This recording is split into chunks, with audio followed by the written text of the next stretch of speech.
মাদ্রাসার ছাত্রদেরকে আগামী দিনে বাংলাদেশের প্রেসিডেন্ট হতে হবে, প্রধানমন্ত্রী হতে হবে, প্রধানমন্ত্রী।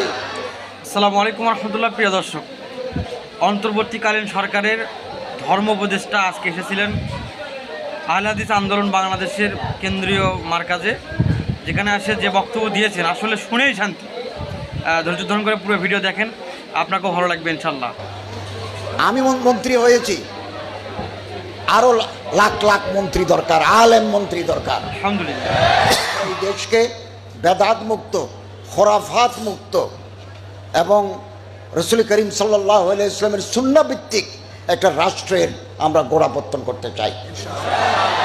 বাংলাদেশের বরেণ্য আলেমে দ্বীন হযরত আল্লামা ডক্টর আসাদুল্লাহ আল গালিব হযরত বহুদিন জেলেও ছিলেন, তারপরেও এই সমস্ত কার্যক্রম, মানবিক কার্যক্রম, তালিমি কার্যক্রম এক মুহূর্তের জন্য বন্ধ হয় নাই। আমি আজকে রাজশাহীর আমার অনেক প্রোগ্রাম, এই প্রোগ্রামের ভিতরে আমি হযরতের দোয়া নেওয়ার জন্য আবার এই মারকাজে এসেছি। আলহামদুলিল্লাহ, আল মারকাজুল ইসলামী আসসালাফি বহুমুখী কাজ করে যাচ্ছেন। শিক্ষা, দীক্ষা, রক্তদান, বন্যার্থ মানুষের পাশে দাঁড়ানো সহ অনেক কারে খায় ভালো কাজ ওনারা আঞ্জাম দিয়ে যাচ্ছেন। এবং এই বালক শাখায় 1900 আর বালিকা শাখায় মিলে প্রায় 3000-এর কাছাকাছি ছাত্র দ্বীনে ইলম হাসিল করছেন। সারা বাংলাদেশে হাদিস ফাউন্ডেশনের ব্যবস্থাপনায় 150-এর মতো মাদ্রাসায় ওনারা দ্বীনি তালিম দিয়ে যাচ্ছেন।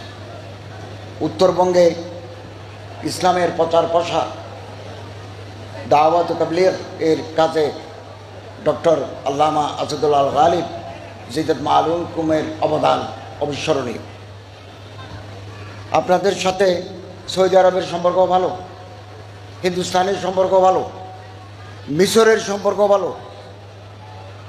ওখান থেকে ওস্তাদ ভিজিটিং প্রফেসরসদের এনে ছাত্রদেরকে আরবি দানি, আরবি ভাষার উপর পারঙ্গমতা তৈরি করতে পারলে আমরা উন্নতির পথে, ইসলামাইজেশন অফ দি সোসাইটির পথে আরও এক ধাপ দুই ধাপ এগিয়ে যাব। তো আলহামদুলিল্লাহ, আমি আপনাদের শৃঙ্খলা, আপনাদের পঠন পাঠন দেখে মুগ্ধ হয়েছি। এবং হযরত বহুদিন জেলেও ছিলেন, তারপরেও এই সমস্ত কার্যক্রম, মানবিক কার্যক্রম, তালিমি কার্যক্রম এক মুহূর্তের জন্য বন্ধ হয় নাই। আমরা এই দেশকে বেদাত মুক্ত, খোরাফাত মুক্ত এবং রসুল করিম সাল্লাল্লাহু আলাইহি ওয়াসাল্লামের সুন্নাহ ভিত্তিক একটা রাষ্ট্রের আমরা গোড়াপত্তন করতে চাই। প্রিয় দর্শক, ভিডিওটি অবশ্যই শেয়ার করে দিবেন যাতে সবাই এটা অবগত হয়। জাযাকাল্লাহু খাইরান। আসসালামু আলাইকুম ওয়া রাহমাতুল্লাহ।